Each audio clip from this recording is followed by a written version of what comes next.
सरजमीने हिंद पर अक़वामे आलम के फिराक काफिले आते गए, हिंदुस्तान बनता गया। आदाब नाज़रीन, हमारे मसाइल में आपका खैर मकदम है। मैं हूं तहसीन मुनव्वर। यौम जमहूरिया के खुसूसी हमारे मसाइल में आज हमारे दरमियान मौजूद हैं मरकजी वजीर बराए अक़लियती उमूर मुख्तार अब्बास नकवी साहब। हम आपका खैर मकदम करते हैं। जैसा कि मैंने कहा कि ये खुसूसी एपिसोड है हमारे मसाइल का और यौम जमहूरिया के हवाले से है। हमारे दरमियान एक मुमताज़ सहाफ़ी और शायर मुमताज़ आलम रिजवी साहब मौजूद हैं। इनकी एक बहुत खूबसूरत नज़्म है। मैं चाहता हूँ यौम जमहूरिया के हवाले से, आइन के हवाले से अगर वो उसका एक बंद हमारे सामने पेश कर दें ताकि इस प्रोग्राम की खूबसूरत शुरुआत हो जाए। मुमताज साहब। एक गुलदस्ते जैसा है ये मेरा हिंदुस्तान, मेरा आइन है मेरी शान।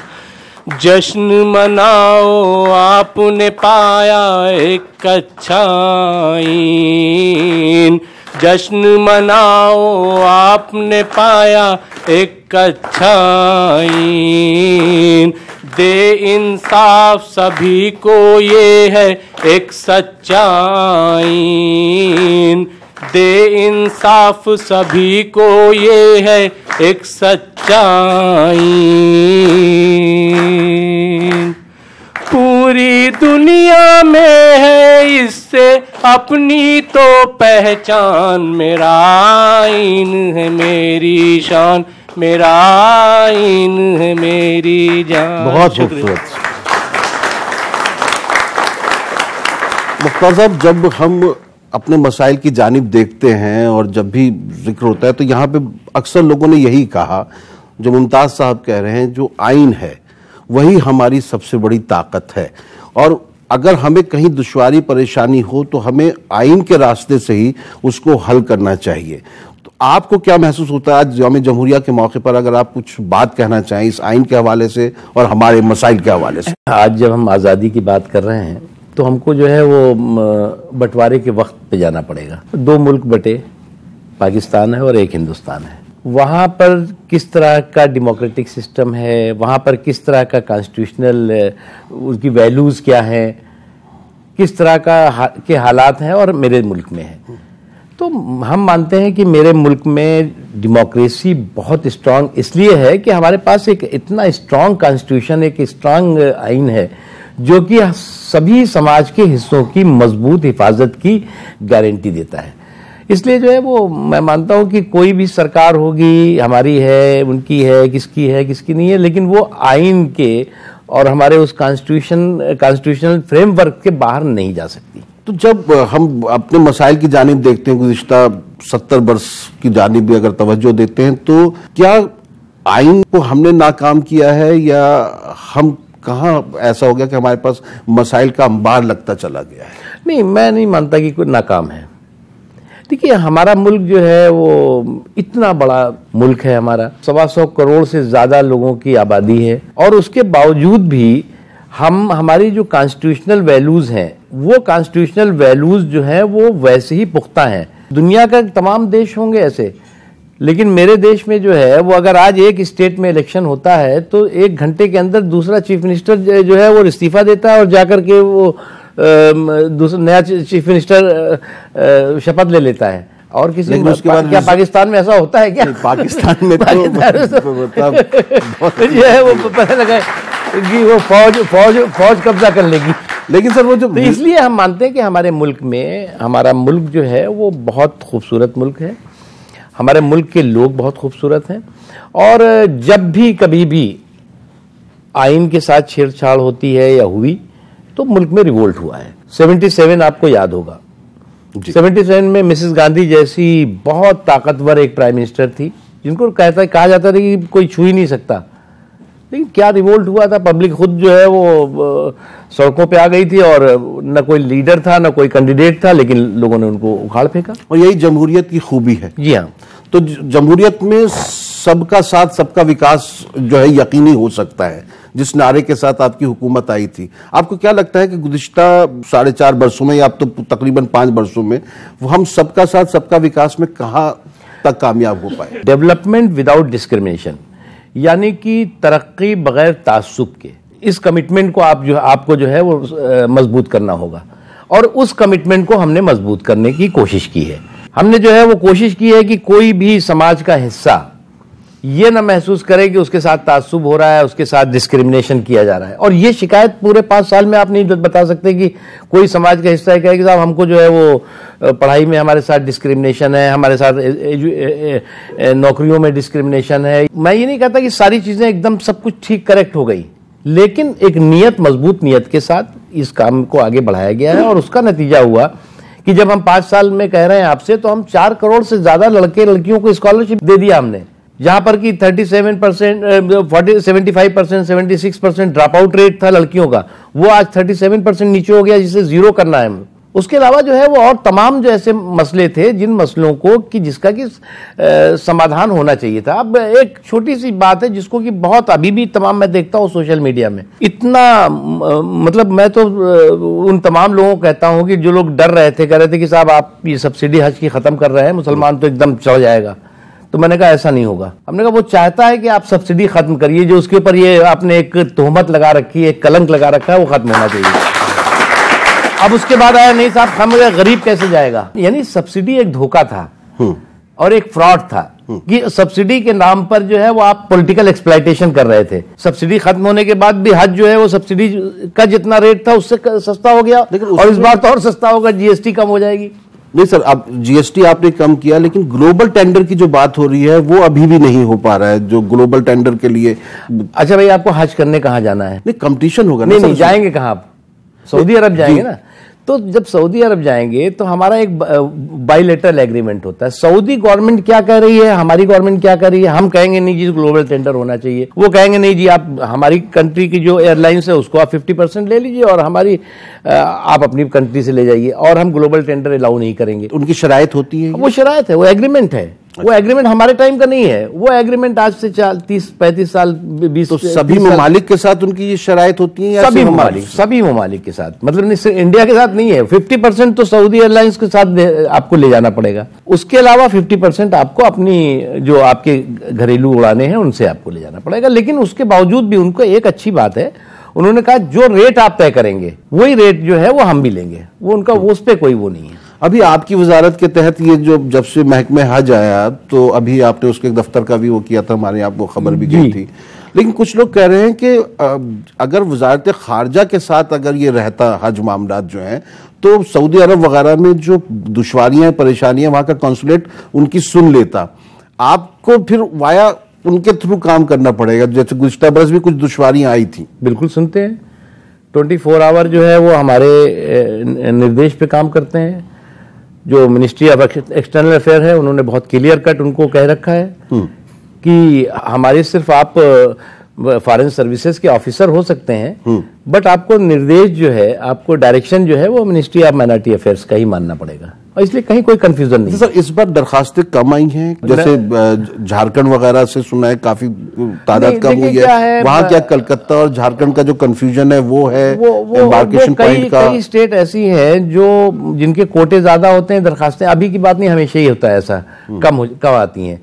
अभी इस बार क्या किया हमने, चॉइस दे दी है लोगों को। रांची का जो व्यक्ति है वो चाहे तो कलकत्ता से भी जा सकता है, औरंगाबाद का जो जाने वाला है या गोवा से जो जाने वाला है वो मुंबई से भी जा सकता है। ऐसे ही जो है वो तमाम तरह हमने जो है तमाम गुवाहाटी वाले को भी हमने कहा आप चाहो तो कलकत्ता से भी जाओ, चाहे गुवाहाटी जाओ, कलकत्ता का रेट जो है ये है, गुवाहाटी का ये है। तो वो इस बार पहली बार है कि हमने लोगों को चॉइस दी थी कि आप अपनी मर्जी से जहां से चाहो जाओ। पहले तो ये था कि नहीं आप यहीं के हो, यहीं से जाओगे, कहीं से नहीं जा सकते, ये 1 लाख हो या 2 लाख किराया हो वो हमसे मतलब नहीं। लेकिन हमने कह दिया भाई किराया ये है, सब पूरा किराया लिखा हुआ है और उसमें आप कर सकते हैं। सर एक जाती तजुर्बा मैं आपसे, मौका है आप मिल गए हैं तो मैं शेयर करना चाहता हूँ। अभी मैं पिछले दिनों मुंबई के दौरे पर था, तो वहाँ पे हज हाउस के ऊपर तिरंगा लगा हुआ है, तो बहुत दूर से दिखाई देता है वो। आप लोगों को दिखाना चाहिए। अब ये जो जैसे हमने तो आप जब आपने लगाया तो मैं आपको बताऊं नहीं साहब, ये जो है वो मुल्क की सबसे ऊंचा किसी इमारत पे लगा हुआ झंडा है ये, और हज हाउस पर तिरंगा लहरा रहा है, ये अपने आप में बहुत बड़ी बात है। लोग कहते हैं नहीं साहब हज हाउस में कैसे तिरंगा लहरा, मुझे कई लोग कहने लगे, मैंने कहा कि और सारे लोग जो है उसके दूर से फोटोग्राफ लेते हैं, उसको पूरी तरह से काफी वायरल भी हुआ और बहुत अच्छा और बहुत खूबसूरत, वो कुलाबा से दिखाई पड़ेगा आप जाएंगे तो आप। तो वहां से वो टैक्सी ड्राइवर था, गैर मुस्लिम था, मैंने उससे पूछा ये कोई सरकारी बिल्डिंग है कौन सी यहाँ की जिसपे तिरंगा लहराया? कहते नहीं ये हज हाउस है। तो मैंने कहा इनको हज हाउस पे लगाने की तिरंगे की क्या जरूरत थी? कि नहीं साहब अच्छा लगता है, लोग मुसलमानों के बारे में क्या क्या बोलते हैं लेकिन यहाँ तिरंगा देख के बहुत अच्छा फील होता है।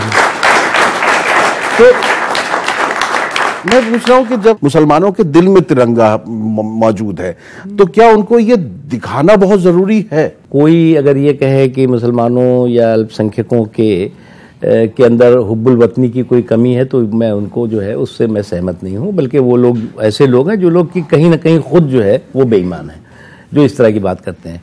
लेकिन एक बात जो आप कह रहे हैं ना, वो जरूरी भी है जी। अब कुछ मोहल्ले हैं, कुछ जगह है जहां पर कि अगर आप घुसेंगे तो जो गैर मुस्लिम है उनको समझ में आता है कि साहब ये तो सब हरे हरे झंडे दिख रहे हैं, ये तो पाकिस्तानी झंडे हैं, कि होता नहीं ऐसा, वो इस्लामिक फ्लैग्स हैं। लेकिन लोगों को, नॉन मुस्लिम्स को, मैंने तो कई बार टेलीविजन चैनल्स की बहस पे सुना है कि आप मुस्लिम इलाकों में चले जाइए साहब वहां पाकिस्तानी झंडे दिखते हैं, जबकि वो है नहीं पाकिस्तानी। तो वो जो थोड़ी एहतियात करनी चाहिए और हमें अपने नेशनल फ्लैग को, जिसको कि हम सब सम्मान करते हैं, उसको भी हमें, जो हज हाउस पे हुआ है वो हज हाउस ने वो सारे वो उस तरह के परसेप्शन वालों को जो है वो, हम चाहते तो हज हाउस पे भी एक इस्लामिक झंडा लहरा देते, चांद वाला हरा सा, लेकिन नहीं। तो इसी तरह से प्यार है, झंडे के लिए इज्जत है, लेकिन वो दिखना भी चाहिए। दो चार लफ्ज प्यार के लेके मैं क्या करूं, देनी है तो वफा की मुकम्मल किताब दे। लौट कर आते हैं वक्त के बाद। हमारे मसाइल में आपका खैर मकदम है और आज हमारे साथ हैं मरकजी वजीर बराए अक़लियती उमूर मुख्तार अब्बास नकवी साहब। ये खुसूसी एपिसोड यौम जमहूरिया के हवाले से हम कर रहे हैं, लेकिन इसमें बातचीत होगी अपने मसाइल को लेकर भी। मुझे खरीदने ऐसे भी लोग आते हैं कि जिनके कहने से कीमत घटानी पड़ती है। मुसलमान क्या वाकई वोट बैंक की तरह इस्तेमाल किया जाता है? आपको लगता है ऐसा? किया गया, बहुत किया गया, बहुत बेदर्दी और बेशर्मी के साथ किया गया।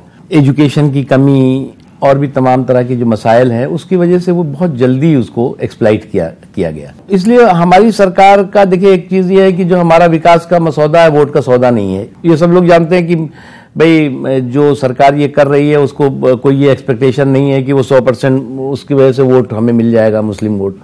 इसलिए जो है वो ये बात बिल्कुल फैक्ट है, सच है कि गरीबी की रेखा से नीचे 70-60% से ज्यादा मुसलमान रह रहा है। तो ये अपने आप में चिंता की बात नहीं है क्या? एजुकेशन की फील्ड में सारी कम्युनिटीज आएंगे, उसमें सबसे ज्यादा पिछड़ा हुआ दिखाई पड़ेगा, तो ये भी अपने आप में चिंता की बात होनी चाहिए। और इसीलिए मैंने एजुकेशन को हमने प्रायोरिटी रखा और हमने जो प्रधानमंत्री जन विकास प्रोग्राम है हमारा, हमने अपने ऑफिसर्स को बुला के और स्टेट की गवर्नमेंट के सेक्रेटरीज, चीफ सेक्रेटरीज को कहा, हमने कहा कि तुम छोड़ दो मकान बनाना और टंकी बनाना और नाली बनाना, school, college, polytechnic, hostels, degree college, inter college, primary school, इन पे जितने पैसे कहोगे हम सब देंगे। इस बीच में जो पैसे हमने खर्च किए होंगे उसमें हमने 80% स्कूल एजुकेशनल एम्पावरमेंट के लिए स्टडी की, तो उसमें पिछली सरकारों ने 90 जिले पकड़ रखे थे कि 90 जिले ही में माइनॉरिटीज रहती है और कहीं नहीं रहती। तो सच्चर कमेटी के हिसाब से सच्चर कमेटी ने क्या लिखा, मैं तो उस पर बहुत ज्यादा सहमत नहीं हूं। लेकिन जो है वो अब सच्चर कमेटी 90 पे कैसे कर सकती है? हमने जो है वो 318 जिले किए और 318 के बाद जो है वो मुल्क के सारे जिले कर दिए। हमने कहा कि 318 तो ये जिले हम कर रहे हैं, लेकिन मुल्क में कोई भी इलाका है जहां पर जो है 20%, 10%, 15% माइनॉरिटीज के लोग रहते हैं, वहां पर जो है वो डेवलपमेंटल एक्टिविटी। जो आपकी स्कॉलरशिप की स्कीम्स हैं, जैसे आप हजरत महल है या हजरत महल है, प्री मैट्रिक, पोस्ट मैट्रिक, तो क्या इसमें कोई आप लोगों ने एक ऐसा फार्मूला बना रखा है कि सिर्फ 50% को ही देना है? जैसे 3 करोड़ के करीब आई तो उसमें 1 करोड़ कुछ हजार जो है आप लोगों ने दिया। जैसे ये बेगम हजरत महल में 4 लाख के करीब आई स्कॉलरशिप के लिए दरखास्तें, सिर्फ 2 लाख को दिया। नहीं, बेगम हजरत महल जो लड़कियों की है जी, उसमें ऐसा नहीं है। उसमें क्या है कि एलिजिबल एप्लीकेशंस थी वो 2 लाख और 35 खुर्रम इसको फॉलो कर रहे थे। सर आपने ने बताया था कि 4 लाख के करीब जो है दरखास्तें आई हैं, लेकिन हम 2 लाख को ही जो है वो दे रहे हैं। लेकिन पिछली बार हमने 45,000 4 लाख में 1,80,000 डुप्लीकेट थी। यानी कि वो जो बच्चियां थी, लड़कियां थी, वो हमारी मिनिस्ट्री से भी ले रही थी, अप्लाई किया था, यहाँ भी अप्लाई किया था। उसमें टेक्निकल तो वो हाँ डुप्लीकेट थी, तो 1,80,000 वो मिनिस्ट्री से चली गई। तो सिर्फ जो है वो अब बचे 20,000 एक्स्ट्रा, तो हमने 2 लाख दे रहे हैं हम उसमें। फिर तो ठीक सर, इसको डिमांड ड्रिवन क्या बनाया जा सकता है? क्या इस तरह का, बनना क्योंकि सबसे चाहिए। ज्यादा पैसा आप खर्च करते हैं इस पे। लेकिन आपको ये जब से हमने काम संभाला है, आपको मालूम है पूरे सेंट्रल गवर्नमेंट की जो स्कॉलरशिप है उसमें मिनिस्ट्री ऑफ माइनॉरिटी अफेयर्स जो है, pre matric, post matric, merit cum means और बेगम हजरत महल, ये जो है वो 90% दे रही है हम, और 10% में और मिनिस्ट्रीज दे रही हैं।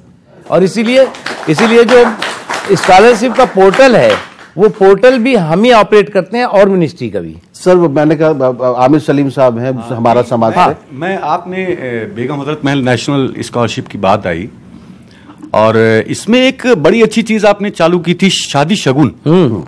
ऐसी कितनी दरखास्तें आपके पास आई और कितनी बेनिफिशियरीज हैं? देखिए, हमने ये जो स्कीम है शादी शगुन की, ये हमने 2 साल पहले हमने ये ऐलान किया था। उसमें हमने कहा था कि जो लड़कियां इंटर है, ग्रेजुएशन है, वो हमसे स्कॉलरशिप लेती हैं और कंप्लीट करती हैं आफ्टर द ग्रेजुएशन। क्योंकि हमें कई लोगों ने कहा कि साहब स्कॉलरशिप जाती है और उनके फैमिली के लोग, क्योंकि स्कॉलरशिप तो अब हमने 100% जो उनके बैंक अकाउंट में जाती है, तो लोगों ने कहा साहब स्कॉलरशिप जो जाती है उसको इकट्ठा करके और 50,000, 60,000, 70,000 हो जाता है, तो उनकी फैमिली के लोग बच्चियों की शादी कर देते हैं और वो पढ़ाई आगे नहीं कराते। तो मुझे लगा कि ये बात जिनविन भी है, कई गरीब कई ऐसे लोग हैं जो अफोर्ड नहीं कर सकते, वो करते हैं। तो हमने कहा कि आप ग्रेजुएशन कराओ, इससे ग्रेजुएशन तक के लिए हम पैसा देंगे, और ग्रेजुएशन कर लोगे उसका शादी जैसी होगी वैसे हम 51,000 का, अगर आपकी शादी फौरन हो रही तो, नहीं तो आप इसको FD करके आपको दे देंगे।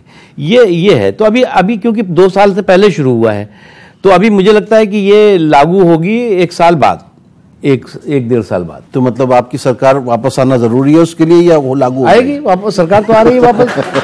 क्योंकि देखिए क्या है, ये 2019 से पहले आप देख रहे हैं ना कि कितना कहीं का ईंट कहीं का रोड़ा, भानुमती का कुनबा जुड़ रहा है। तो ये सारे के सारा जो ये गुनाहों की गठरी है, ये गुनाहों की गठरी में पाप के इतने पेबंद लगे हुए हैं कि हर पेबंद जो है वो कहीं ना कहीं से कुछ न कुछ पाप की कहानी बताता है। उत्तर प्रदेश में बड़ा अच्छा मौका है कि मुसलमानों को किसी गिनती में नहीं रखा, समाजवादी पार्टी और बहुजन समाज पार्टी एक हो गए हैं, तो आप मुसलमानों को अपनी तरफ ले आइए। देखिए, हम पॉलिटिकल पार्टी हैं, समाज का सभी हिस्सा हमारे साथ आए, ये हमारी हमेशा कोशिश रहती है। और इसीलिए मुस्लिम समाज के लोगों को भी ये कोई नहीं कह सकता कि साहब इन्होंने जो है वो कोई डिस्क्रिमिनेशन किया कि मुसलमानों को एक किनारे कर दो।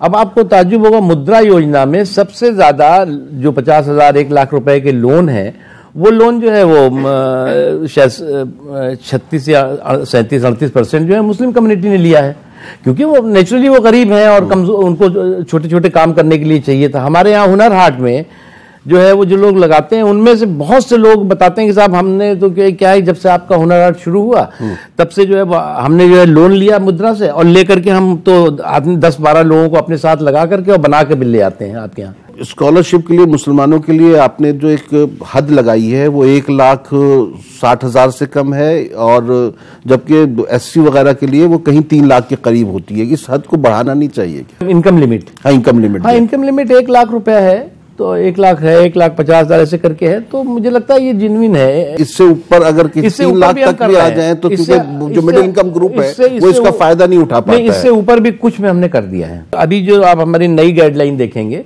उसमें आपको दिखेगा कि कुछ में हमने 4 लाख तक कर दिया है। मुमताज साहब कोई सवाल पूछ रहे थे इनकलाब से। मैं ये कह रहा था कि आज़ादी के साथ साथ इंसाफ भी होना चाहिए, और मुझे लगता है कि आपकी हुकूमत इंसाफ नहीं कर रही है, और उसकी मिसाल खुद आप हैं। आप जिस तरीके से, जितने तजुर्बेकार आप लीडर रहे, पहली जो हुकूमत थी NDA की अटल बिहारी वाजपेयी की, उसमें आप ब्रॉडकास्ट मिनिस्टर रहे, लेकिन इसमें आपको देर से मिनिस्ट्री मिली और फिर माइनॉरिटी की मिली। मैं ये नहीं कहता माइनॉरिटी की मिनिस्ट्री मिली तो माइनॉरिटी को आपसे फायदा हुआ, लेकिन आपको जो मकाम पे रहना चाहिए था, क्या सिर्फ इसलिए कि आप अक़लियतों से ताल्लुक़ रखते हैं इसलिए आपको पीछे रखा गया?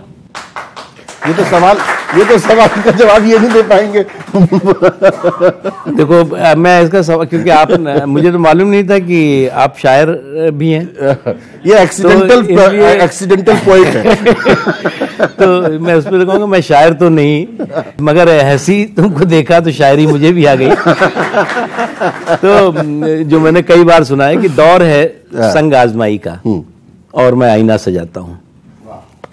दौर है संग आजमाई का और मैं आईना सजाता हूँ, तुम हवाओं को हौसला बख्शो, मैं चिरागों की लौ बढ़ाता हूँ। यही इसका जवाब है।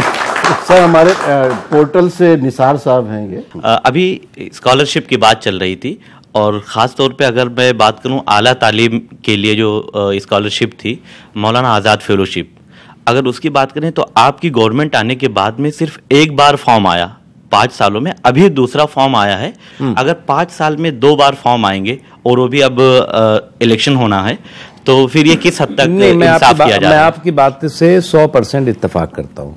ये थोड़ा गड़बड़ है और ये गड़बड़ हमारी मिनिस्ट्री से नहीं है बल्कि यूजीसी से है।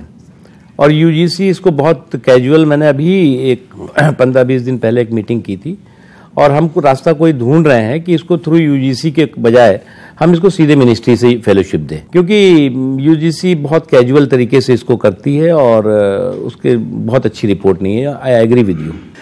यहाँ वक्त मुख्तसर वक्फे का, वक्फे के बाद लौट कर हम कुछ मदरसों के हवाले से भी बात करेंगे और कुछ ऐसी बातें भी करेंगे जो यकीनन आपके दिल की बात होगी। तुमने भी उनसे ही मिलना होता है जिन लोगों से मेरा झगड़ा होता है। लौट कर आते हैं हमारे मसाइल में आपका एक बार फिर खैर मकदम है। यौम जमहूरिया के इस खुसूसी हमारे मसाइल में हमारे दरमियान मौजूद हैं मरकजी वजीर बराए अक़लियती उमूर मुख्तार अब्बास नकवी साहब। नकवी साहब, मदरसों को लेकर बहुत कुछ बातें हो रही हैं, लेकिन एक बात यह है कि तनख्वाहें जो है वो नहीं मिल पा रही हैं बाज़ जगह पर। ऐसा क्या काफी मुद्दों मुझे कई बार जानकारी आई भी है, यूपी वगैरह में, बिहार में उन्होंने भी क्या है कि एक कोई पोर्टल तैयार किया है। यूपी वालों का तो मैं जानता हूं, बिहार का मुझे नहीं पूरी जानकारी है। उन्होंने एक पोर्टल तैयार किया है और मदरसों की इन्फॉर्मेशन कहा है कि आप उसमें पोर्टल में आप डाल दीजिए। मदरसों से कहा है कि आपके यहाँ कितने बच्चे पढ़ रहे हैं, आपके कितने टीचर हैं, आपके पास क्या बिल्डिंग है, क्या है, जो शायद 1 करोड़ रुपया या 50 लाख रुपया वो ग्रांट देते हैं।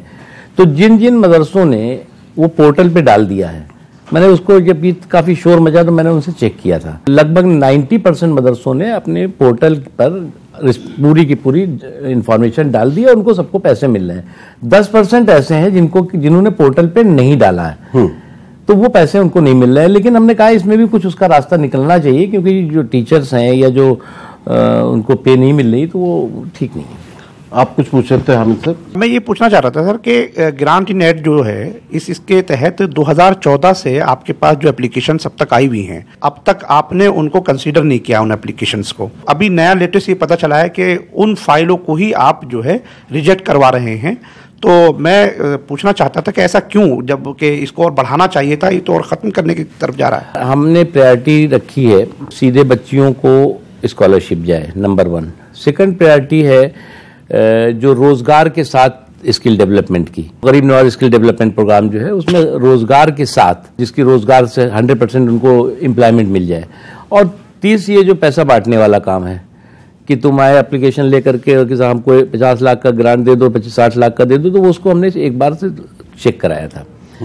चेक कराने के बाद उसमें बहुत फर्जीवाड़ा था, सॉरी टू से यू। आप ऐसा है पब्लिक मनी या कौम को जो जेन्युइनली जाना चाहिए आप जो है वो लेके यहाँ बांट रहे हैं। ले जाओ, तुम आए हो एप्लीकेशन, तुमसे थोड़ी अंदर सेटिंग वेटिंग कर ली, कर ले जाओ 20 लाख, ले जाओ 50 लाख, ले जाओ 1 करोड़। सुनिए, उसके बाद मैंने चेक कराया, मैंने चेक कराया कि साहब ये जो आदमी 50 लाख ले गया उसने किया क्या है। तो मैंने इंस्पेक्टिंग अथॉरिटी हमारे मौलाना आज़ाद के मेंबर्स को भेजा कि ज़रा चले जाओ, ये बिजनौर में ये आदमी ले गया, इसने क्या बनाया है। उसने कहा कि मैं तो 3 गर्ल्स हॉस्टल बनाऊंगा और बड़ी बिल्डिंग बनाने वाला हूँ। कुछ नहीं बनाया उसने। अब उससे या तो हम पैसा वसूल कराएं, तो हमने कहा इसको ज़रा सा जो जिन्विन लोग हों उनको जिन्विन लोगों को दो, और जो जिन्विन नहीं है, अब जैसे कि अभी इन लोगों ने दिया है, बड़ा अच्छा है, अंजुमन इस्लाम वाले हैं मुंबई में, उनको जो है वो बिल्डिंग को एक्सपेंशन के लिए और वो दिया हुआ है, और उन्होंने उनको शायद 60-70 लाख दिया, 80 लाख कितना दिया है। अभी आपने वो कुछ इनॉग्रेशन किया था? हाँ, वही बिल्डिंग। और अभी हमने सबसे कह दिया, हमने कहा कि ये जो मेंबर्स हैं मौलाना आज़ाद फाउंडेशन की, सब जा करके इनॉग्रेशन करेंगे। तो फिर क्या होगा कि जो बन गए हैं उसका इनाग्रेशन करेंगे, जिनका फाउंडेशन रखना है वो भी करेंगे, तो कम से कम पता लगेगा कि बनाया है तुमने कि नहीं बनाया, ग्राउंड पर है कि नहीं है। तो एक बच्ची कश्मीर से हैं जी। सर, आपने फैसिलिटीज की बात कही, स्कॉलरशिप्स की बात कही, वो स्कॉलरशिप्स उन फैसिलिटीज का फायदा उठाने के लिए घर से निकलना पड़ेगा। हाँ। क्या हमारी कंट्री इतनी सिक्योर है अभी? क्या आप हमको उतनी सिक्योरिटी दे पाए हैं अभी तक कि हम घर से बाहर निकले? क्राइम जो आप देख रहे हैं पिछले कितने सालों से सिर्फ बढ़ते ही गए हैं, तो उन चीजों के लिए आपने कितना किया? नहीं, पहली बात तो बहुत अच्छा सवाल है। आपकी बात सही है। ये जो स्कॉलरशिप है ना, ये जो है वो आप ऑनलाइन भरना है आपको। ऑनलाइन में आपकी बात सही है कि बहुत सी जगहों पर जो है वो कनेक्टिविटी की प्रॉब्लम होगी, कुछ होगी, फिर हाँ। सर, जैसे गुड़गांव की मोबाइल खबर है, What I mean to say is, मैंने किसी कॉलेज में एडमिशन लिया, ओके, पढ़ने जाना तो डेली पड़ेगा। हाँ, कहाँ मुझे वो सिक्योरिटी मिल रही है कि मैं घर से बाहर निकलने की हिम्मत करूं? फैसिलिटी मिल गई मुझे, मैं कैसे जाऊं? आपका दर्द मैं समझ सकता हूँ, लेकिन एक बात आप समझ लो कि आइसोलेटेड जो 1, 2, 3 घटनाएं हैं, उनको छोड़ करके हमारा मुल्क बहुत सेफ है, सिक्योर्ड है, बच्चियों के लिए भी, लड़कियों के लिए भी। और ऐसा नहीं हो सकता है कि हमारे कोई पेंट कर दे कि हमारे मुल्क में सब गलत चीजें हो रही हैं। हमारे यहाँ जो है वो सेफ्टी सिक्योरिटी है और कॉन्फिडेंस है। अभी लड़कियों में बहुत कॉन्फिडेंट लड़कियां हैं, ऐसा नहीं है कि कोई भी उनको जो है वो कुछ कर देगा। जहां पर इस तरह की घटनाएं होती हैं वो अनफॉर्चुनेट है, बिल्कुल भी नहीं होनी चाहिए, और उसके लिए इतने कड़े कानून किसी मुल्क में नहीं होंगे जितना मेरे मुल्क में। समाज को भी उसमें साथ आना, समाज में भी उसको साथ आना चाहिए, और महिलाओं का, लड़कियों का एम्पावरमेंट नहीं होगा तो आप आधी से ज्यादा आबादी आपकी जो है वो तरक्की के धारा से पीछे हो जाएगी। सर, जो एक आपकी SPQM स्कीम है मदरसों को लेकर, उसको लेकर लोग कहते हैं कि उसका फायदा नहीं हो पा रहा है। अभी हमने जो मदरसों के ड्रॉप आउट्स हैं, मदरसों और भी स्कूलों के जो इंटर में 11th एंड 12th के जो ड्रॉप आउट हो जाती हैं लड़कियां खासतौर से, उनको हम जो है ब्रिज कोर्स करा रहे हैं। हम जामिया मिल्लिया इस्लामिया को हम करते हैं, उसके हम एक बच्ची के ब्रिज कोर्स के लिए 50,000 रुपए देते हैं। उसके वाइस चांसलर आए थे तलत साहब, उन्होंने बताया था कि आपके साथ उनका एक MOU हुआ था, MOU हुआ है उसी तरह से अलीगढ़ मुस्लिम यूनिवर्सिटी को, और अभी हमने जो है वो जामिया हमदर्द को भी इसमें जोड़ लिया है। फिर अंजुमन इस्लाम जो मुंबई में है, उनके तमाम इंस्टीट्यूशन से उनको भी जोड़ा है। मकसद ये है कि ड्रॉप आउट होने के बाद उसके बाद तो कुछ है नहीं, वो तो बोलेगा कि साहब हम फर्स्ट ईयर फेल है, तो वो फर्स्ट ईयर फेल का कोई मतलब नहीं है, तो कम से कम उसको जो है वो इंटरेस्ट ने किया हुआ है, ये तो बता सके, तो वो जो है वो बहुत बहुत सक्सेसफुल हुआ है। सर, आप की जैसे सिर्फ मुसलमानों की तो मिनिस्ट्री है नहीं, आपकी माइनॉरिटी अफेयर्स की है, लेकिन हम बात क्योंकि हमारे मसाइल में मुसलमानों के हवाले से कर रहे हैं, तो आप जितनी बातें बता रहे हैं, जितना हम सुन रहे हैं, तो ऐसा लग रहा है कि आपकी हुकूमत मुसलमानों के लिए बहुत कुछ कर रही है। लेकिन फिर कुछ ऐसे वाकयात हो जाते हैं जो उस माहौल को एकदम से प्रागंदा कर देते हैं। आपकी पार्टी के कुछ लोग हैं, कुछ नेता हैं, कुछ प्रदेश हैं जहां पर कुछ इस तरह के वाकयात होते हैं, मॉब लिंचिंग या ऐसे, जिसमें मुसलमान जो है घबराहट सी महसूस करने लगता है, वो आपके करीब आते आते आपसे दूर हो जाता है। हाँ, बिल्कुल सही है। देखिए क्या है कि कुछ तो हर पार्टी में बयान बहादुर होते हैं, और इन बयान बहादुरों की जो बकवास होती है वो मुल्क को भी नुकसान पहुंचाती है, और जो जिस पार्टी से वो ताल्लुक रखते हैं उनको भी नुकसान पहुंचाती है। 2-3 जो घटनाएं हुई, जैसे लिंचिंग की हुई, वो लिंचिंग की जो घटनाएं, चाहे वो हरियाणा में हुई हो, चाहे राजस्थान में या यूपी के, उसमें बहुत सख्त कार्रवाई हुई। अभी तक कई जगहों पे तो अभी तक उनको जमानत नहीं हुई है, जेल में है वो लोग जिन्होंने ये सब काम किया था। लेकिन वो एक बहुत सोशल मीडिया का वक्त है, वो एक बात का बतंगड़ बनता है, और मुझे नहीं लगता कि इस तरह की कहीं पर भी कोई चीज होनी चाहिए। अगर आप देखें तो इन 4-4.5 सालों, 4.25 सालों में शुक्र है अल्लाह का, और कि किसी भी तरह का कोई भी बड़ा कम्युनल राइट मुल्क में नहीं हुआ। और उससे भी इंपॉर्टेंट जो है, जिसको कि आपको मैं बताना चाहूंगा, अभी क्या होता था कि पहले कहीं लाजपत पे बम ब्लास्ट हो रहा है, तो कहीं पर जो है वो अयोध्या में बम ब्लास्ट हो रहा है, तो कहीं अक्षरधाम मंदिर में हो रहा है, तो कहीं मक्का मस्जिद में हो रहा है, तो कहीं पे चार मीनार पे हो रहा है, तो कहीं मुंबई में हो रहा है, तो कहीं दिल्ली में हो रहा है। मुल्क के हर हिस्से में हर एक महीने में 15 दिन में कहीं ना कहीं आतंकवादी धमाका होता था, उसमें 2-4-10 लोग मरते थे। उसके बाद पकड़ा कौन जाता था? कोई अब्दुल सलीम पकड़ा जाता था, गफूर पकड़ा जाता था, जुनैद पकड़ा जाता था, फला पकड़ा जाता था, ढिमाका पकड़ा जाता था। वो था कि नहीं था? अब तो कोर्ट उनको बाइज्जत रिहा भी कर रही है अभी। और उस 10 सालों में इतने लोग पकड़े गए, ये जो एक सिलसिला चल रहा था वो बंद हुआ है। अब वो आप मोदी जी का डर देख लो या सरकार की पॉलिसी देखो, वो जो भी हो, कहीं नहीं ऐसा हो रहा है कि कहीं पर भी हंगामा हो रहा है। इवन कश्मीर में भी एक सीमित, एक लिमिटेड इलाके में कुछ लोग करते हैं टेररिस्ट एक्टिविटी, अदरवाइज कश्मीर में भी ऐसा नहीं रह गया है। मुस्तकीम साहब कोई सवाल पूछ रहे थे जी। मौलाना आज़ाद एजुकेशन फाउंडेशन के जरिए एक अदारा कायम किया गया था, मानस, वो अभी कहाँ है, किस पोजीशन में है? अभी जिंदा है। डिटेल से बता दें तो मेहरबानी होगी। मानस है तो मानस रहेगा। जी सर, एक साथ मेरे 2-3 चीजें हैं मुनव्वर भाई, एक साथ 2-3 चीजें हैं। एक तो मैं सेहत स्कीम के बारे में आपसे पूछना चाहूंगा।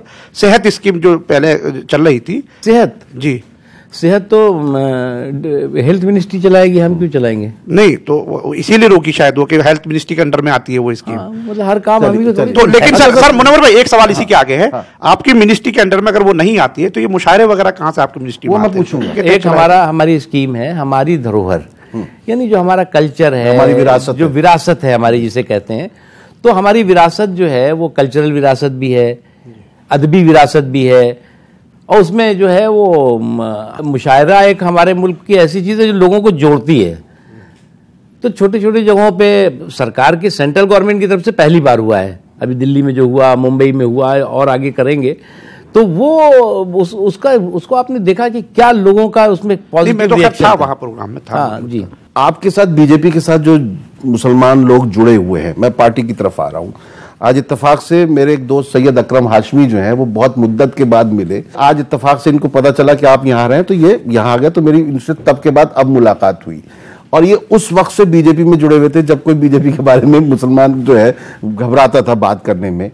इन जैसों को क्या मिला है, मैं इनसे पूछना चाहता हूँ। आप बीजेपी में कब से हैं और आपको क्या मिला है इस पार्टी से? मैं बीजेपी में 89 से हूँ और बीजेपी के मंडल से लेकर राष्ट्रीय पदों पर सभी पर रह चुका हूँ।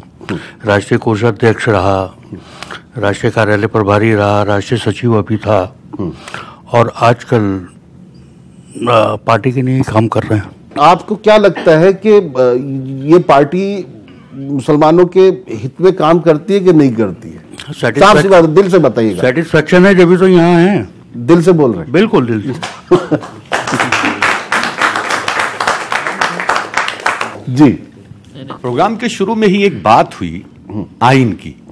मैं महाराष्ट्र की तरफ चलता हूं, हालांकि आपकी वजारत बिल्कुल बहुत अच्छा काम कर रही है। आमिर सलीम साहब, वक्फा लेने का मौका दे दीजिए आप, फिर उसके बाद हम महाराष्ट्र लौट कर आते हैं। नाज़रीन, यह वक्त है मुख्तसर वक्फे का, वक्फे के बाद लौट कर आएंगे। आमिर सलीम साहब ही सवाल पूछेंगे। हयात लेके चलो, कायनात लेके चलो, चलो तो सारे जमाने को साथ लेके चलो। लौट कर आते हैं मुख्तसर वक्फे। तलखी की बूंद बूंद से लहजा हुआ है जहर, मैं रफ्ता रफ्ता नीम के पत्तों में ढल गया। आमिर सलीम साहब, क्या सवाल है आपका? शुरू में ही ये बात चली कि हमारा आइन, ऐसी गाइडलाइंस हमारी आइन की हैं कि किसी के साथ इम्तियाज नहीं होता, डिस्क्रिमिनेशन नहीं होता किसी तबके के साथ। मैं समझता हूं कि अक़लियती वजारत तो वाकई बहुत अच्छा काम कर रही है अक़लियतों के लिए, लेकिन मैं थोड़ा सा सियासी सवाल पूछना चाह रहा हूं। पूछिए। 2018 में आपकी महाराष्ट्र सरकार ने रिजर्वेशन पास किया मराठों के लिए, उसमें 5% मुस्लिम भी थे, उनको भी पास करना था। टोटल 21% था, लेकिन यह हवाला दिया गया कि ये जो हद है सुप्रीम कोर्ट की वो 50 से ऊपर चला जाएगा, जबकि 50 से ऊपर अब भी जा चुकी है। तो ये डिस्क्रिमिनेशन महाराष्ट्र में क्यों हुआ? 5% मुस्लिम्स को क्यों छांट दिया गया और मराठों को 16% दे दिया गया? अमीर साहब, आपने बड़ा अच्छा सवाल किया है। ये अभी जो 10% अपर कास्ट का आरक्षण है, इसमें एक बात आपको जो बहुत साफ तरीके से बताना चाहता हूं, इसका बहुत बड़े पैमाने पर मुस्लिम कम्युनिटी को रिजर्वेशन में फायदा होने वाला है। न सिर्फ मुस्लिम, मतलब और भी माइनॉरिटीज को होगा। इसलिए होगा, इकोनॉमिक जो वीकनेस है वो अगर आप देखें तो वो मुस्लिम कम्युनिटी में बहुत ज्यादा है, और वो किसी भी रिजर्वेशन की खेत की मूली नहीं थे अभी तक। आज जो है ये 10% के रिजर्वेशन में मैं देख रहा था कि कौन कौन कम्युनिटी है जो मंडल कमीशन की उसमें आई थी रिजर्वेशन में, और कौन कम्युनिटी है जो इसमें आएगी। इसलिए बहुत बड़े पैमाने पर जो है मुस्लिम समाज की कम्युनिटी आ रही है। इसके साथ साथ वो आ रहे हैं इवन वो भी आ सकते हैं जो इकोनॉमिकली बैकवर्ड हैं, जो अपर कास्ट में ना हो आते हो। मैं एग्जैक्टली अभी आपको नहीं बता सकता कि कितने आएंगे, लेकिन इसका फायदा बहुत बड़े पैमाने पर होगा। जहां तक महाराष्ट्र का आपने सवाल बताया, आप अगर जहां रिलीजियस ग्राउंड लेंगे, आप मजहबी ग्राउंड लेंगे, वहां पर आपका ये रिजर्वेशन जो है वो एकदम पूरी तरह से डिमोलिश हो जाएगा, क्योंकि कॉन्स्टिट्यूशन अलाउ नहीं देता करता। करना होता है तो 72 घंटे में सब कुछ हो जाता है सारा। कॉन्स्टिट्यूशन 10% वाले में इसी तरह हुआ नहीं, 10% नहीं हुआ इकोनॉमिक ग्राउंड पे। तो इकोनॉमिक ग्राउंड में उसमें मुस्लिम अलग नहीं है। आइन में कहीं पे भी इकोनॉमिक ग्राउंड पे तो रिजर्वेशन की बात है। तो आइन को ठीक किया गया ना, लेकिन मजहब पे नहीं कर सकते आप। मजहब पे आप जो है वो ग्राउंड पे नहीं कर सकते। फिर आपको बाद में जैसे ही आपने किया वैसे कहेंगे साहब तो ठीक है, आप ये क्रिश्चियंस को अलग करिए, सिखों के लिए अलग करिए। जब आप एक सेकुलरिज्म की बात करते हैं और सभी लोगों को न्याय देने की बात करते हैं, तो फिर ये बहुत जरूरी था जो इकोनॉमिक ग्राउंड पे हुआ। सर, अब जब हम अन्याय की बात करेंगे तो आप कहेंगे 70 साल तो हमारी हुकूमत रही नहीं। कोई बात नहीं, हमारी थी तो क्या हुआ, अन्याय हुआ तो हुआ, गलत हुआ। हाँ, सवाल पूछ लीजिए। अभी आपने बोला है कि बम ब्लास्ट होते हैं जगह जगह, और वहाँ पे किसी जुनेद सलीम यानी टोटली मुसलमान होते हैं, और उनको 10 साल बाद अभी क्या हो रहा है कि रिहा हो रहे हैं। तो सर जो पुलिस वाला उनको अरेस्ट करता है, कमेटी में अरेस्ट करती है जो भी कोई, तो सर उनके लिए क्या कानून है? मतलब वो तो अगर 10 साल बाद रिहा हो रहा है उनके खिलाफ सब कुछ बर्बाद हो गया सर। नहीं, तो उसके लिए क्या कानून है? पहले जो गलत पकड़ते हैं, पहले आप ये करेक्ट कर लीजिए। हमने ये कहा कि उस मामले में गलत सही जो भी होता है उसमें कोई ना कोई मुसलमान जो है वो अरेस्ट कर लिया जाता है, ठीक है। उसके बाद अब कोर्ट जो है उसको जो है वो 6 साल बाद, 5 साल बाद, 7 साल बाद उसको जो पहले तो आपने आतंकवादी बना दिया, अब उसके बाद उसको जो कहते नहीं तुम नहीं थे आतंकवादी, तो वो तो पूरा खानदान, उसका पूरा इलाका, पूरा वो तो आतंकवादी का चस्पा लग गया उस पर। आपने जो कहा कि बिल्कुल जो ऑफिसर ये काम करता है, पुलिस का हो या कोई भी हो, और कोर्ट में जब फैसला हो जाता है तो कोर्ट को ही ऐसे लोगों के खिलाफ भी स्ट्रक्चर पास करना चाहिए और कार्रवाई करना चाहिए, ताकि वो नौकरी से चाहे उनको निकाल के बाहर करो या उनके खिलाफ कार्रवाई करो। ये मैं उससे सहमत हूँ। आपके सारे सहाफी हो जाएंगे? नहीं, बाकी लोग बस एक वो जो 10% है सर, वो सुप्रीम कोर्ट में चैलेंज हो गया है, नंबर 1। नंबर 2 ये कि 4.5 साल तक तो गिरफ्तारियां नहीं हुई है आपकी हुकूमत में। राजनाथ सिंह भी कहते रहे कि हमारे यहाँ IAS का कोई असर नहीं है और तमाम चीज़ें, लेकिन ये आखिरी वक्त में कुछ ज़्यादा ही गिरफ्तारियां शुरू हो गई हैं। तो लोग ये कह रहे हैं कि ये इलेक्शन की वजह से हो रहा है। आखिर ये आखिरी वक्त में अचानक कैसे दाइश हिंदुस्तान में घुसा है? अगर मैं किसी को क्रेडिट देता हूं तो अपने मुल्क के लोगों को देता हूं कि ये IS जैसा, अलकायदा जैसे ऑर्गेनाइजेशन यहाँ पर अपनी जड़ें नहीं जमा पाए और ना जमा पाएंगे आगे भी। अमेरिका में जड़ें जमा लिया, ऑस्ट्रेलिया में जमा लिया, ब्रिटेन में जमा लिया और जगहों पे, लेकिन हमारे मुल्क में नहीं जमा पाए। उसका मेन रीजन है कि हमारे मुल्क के लोग और खासतौर से मुसलमान उसके लिए जो है कि उन्होंने बिल्कुल उनको कोई स्पेस नहीं दी। अगर कहीं छोटी मोटी इस तरह की चीजें हुई हैं उसको आप पूरे के पूरे साथ एक साथ मत देखिए।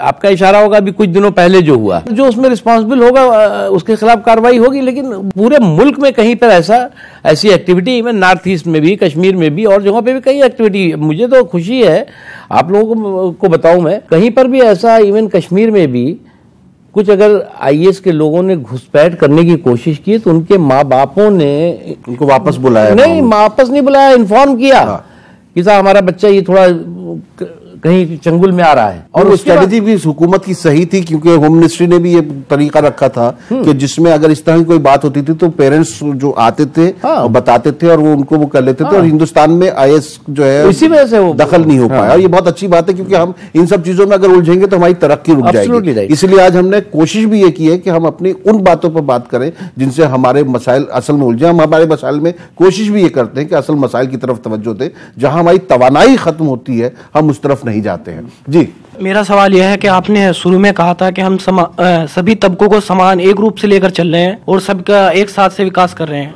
और आपने बीच में यह भी कहा कि हमारी सरकार में आने के बाद में कोई दंगा नहीं हुआ। क्या मैं ये सवाल आपसे करना चाहता हूं कि क्या इंसानियत को बर्बाद करने के लिए क्या दंगा कराना सबसे बड़ी बात होती है? दंगा कराना सबसे बड़ी बात नहीं होती। अगर मानव में एक इंसान का भी अगर कत्ल होता है तो पूरी इंसानियत खतरे में होती है, ये बात है। और आपने दूसरी बात सर बीच में ये कही कि हम जो है मुस्लिम तबके को स्कॉलरशिप के माध्यम से ऊपर उठा रहे हैं।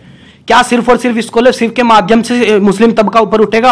आपकी सरकार उत्तर प्रदेश में क्या कर रही है? गाय जो आवारा फिर रही है, किसानों का नाश कर रही है, उस गाय के ऊपर अभी योगी सरकार ने एक कानून बनाया है कि 30 रुपए खर्च होंगे प्रति गाय पर।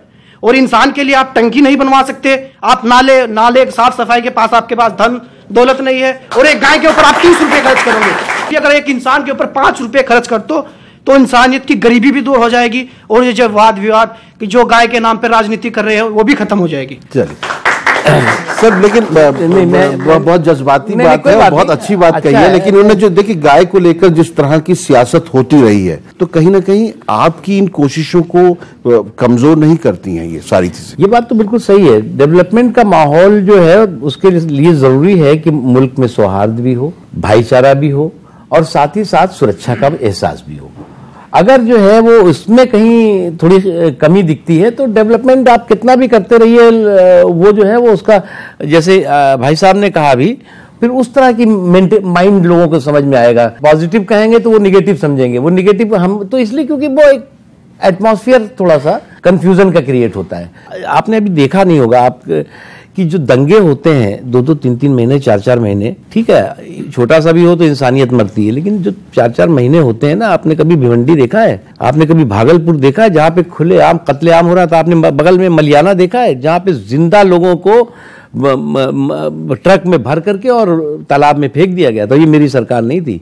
बड़े दंगे नहीं हुए, कहीं पर जो है वो कत्लेआम की घटनाएं नहीं हुई, ये हमारे लिए सुकून की बात है। जो आतंकवाद की बात हमने कही, आतंकवाद में सबसे जो मरते हैं बेगुनाह लोग वो तो है, लेकिन उसके बाद जो टार्चर होता है वो किसका होता है? तो इसमें कोई हमने ये थोड़ी कहा है कि भैया आतंकवाद पटाखे मत बुलाओ और क्या बोलते हैं उसको ब्लास्ट मत करो, नहीं तो मुसलमान पकड़ा जाएगा, इसलिए नहीं। हमने तो कि मुल्क में सिक्योरिटी हमारे लिए प्रायोरिटी रही है, और टंकी भी बननी चाहिए, नाले भी बनने चाहिए, वो लोग बना रहे हैं। हम तो अपनी मिनिस्ट्री, हमने कहा कि हमारी मिनिस्ट्री जो है प्रायोरिटी, हमारी मिनिस्ट्री एजुकेशन को हमने दिया, और यही होना भी चाहिए। हमारे मसाल में अक्सर जो लोग आए हैं उन्होंने यही कहा है कि तालीम जो है उसको फौकियत दी जाए। सब बिल्कुल आखिर में आपका पैगाम यौम जमहूरिया के हवाले से उन तमाम नाज़रीन के लिए जो इस प्रोग्राम को देख रहे हैं, अंदाज़े बयां गर्चे बहुत शौक नहीं है, शायद कि उतर जाए तेरे दिल में मेरी बात। तू दरिया में तूफान क्या देखता है, खुदा है निगहबान क्या देखता है। वाह। तू दरिया में तूफान क्या देखता है, खुदा है निगहबान क्या देखता है। तू हाकिम बना है तो इंसाफ भी कर, तू हिंदू मुसलमान क्या देखता है। इस बहुत ही खूबसूरत पैगाम के साथ मुख्तार अब्बास नकवी साहब, मरकजी वजीर बराए अक़लियती उमूर, हम उनके शुक्रगुजार हैं कि उन्होंने वक्त निकाला, हमारे स्टूडियो में आए, आपसे बात की। हालांकि हम चाहते तो हम इस बातचीत को उस समत ले जाते जहां दीगर चैनल लेकर जाते हैं और फिर नतीजा कुछ नहीं निकलता। हम गौर व फिक्र करते हैं हमारे मसाइल में, और गौर व फिक्र का मतलब ये होता है कि कोई राह निकाली जाए, वरना हम भी जानते हैं कि आफियत साहिल में है, हम तूफान से टकरा भी सकते हैं, लेकिन हम रास्ता खोजने की कोशिश करते हैं, क्योंकि जिंदगी का ये हुनर भी आजमाना चाहिए, जंग गर अपनों से हो तो हार जाना चाहिए। बहुत अच्छा।